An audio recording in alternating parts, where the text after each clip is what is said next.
Aujourd'hui, on parle de l'une des héroïnes les plus puissantes et complexes de l'univers Marvel, Wanda Maximoff, alias la sorcière rouge. Merci à toi Maximoff d'avoir commenté la vidéo. Merci pour le soutien. C'est parti. Wanda est née sur le mont Wendigo. Elle est la fille d'une sorcière tzigane et son père n'est nul autre que le légendaire Magneto, dont on va parler très bientôt. Abonnez-vous. Séparée de ses parents très jeunes, elle est élevée par des Roumani avant d'être sauvée d'un lynchage par Magneto, qui la recrute dans la fameuse confrérie des mutants. Wanda n'est pas finie. Elle a un frère qui s'appelle Pietro Maximoff, qui n'est nul autre que Quicksilver. Mais ils décidèrent tous les deux de quitter la confrérie des mutants par dégoût pour sa violence et rejoignent tous les deux les Avengers. Plus tard, mariée à Vision, elle crée deux jumeaux magiquement. Elle apprendra que ces jumeaux ne sont des fragments de l'âme de Mephisto. Folle de chagrin, elle déclenche le House of M et éradique presque 90% des mutants. Après des années d'exil, elle découvre que ses enfants, Wiccan et Speed, ont été réincarnés. Aujourd'hui, elle lutte pour se racheter tout en restant l'une des sorcières les plus puissantes de Marvel. N'hésitez pas à vous abonner si ce genre de contenu vous plaît. N'hésitez pas à liker, republier et partager cette vidéo. Commentez la vidéo pour savoir quel personnage vous voulez que je fasse dans la prochaine vidéo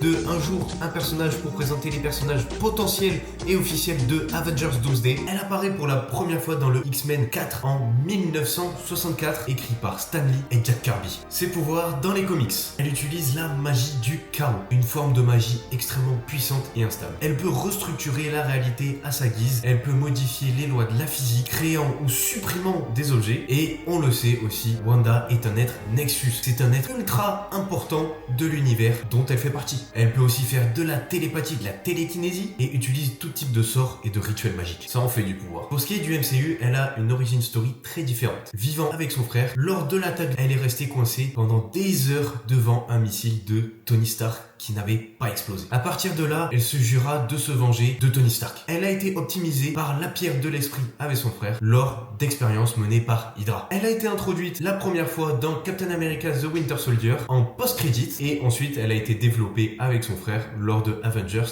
l'ère d'Ultron, où elle commence à être méchante puis se rallie aux Avengers. Elle a été assez importante pour le MCU. C'est à cause d'elle que Civil War a commencé, à cause d'un souci lors d'une mission. Elle a aussi eu une romance avec Vision qui lui a malheureusement fait perdre la tête à cause de Thanos, qui l'a tué 2 fois devant elle. Et elle a eu une série WandaVision où elle a créé son propre univers avec ses enfants et Vision. Et c'est dans WandaVision qu'elle a été appelée pour la première fois la Scarlet Witch.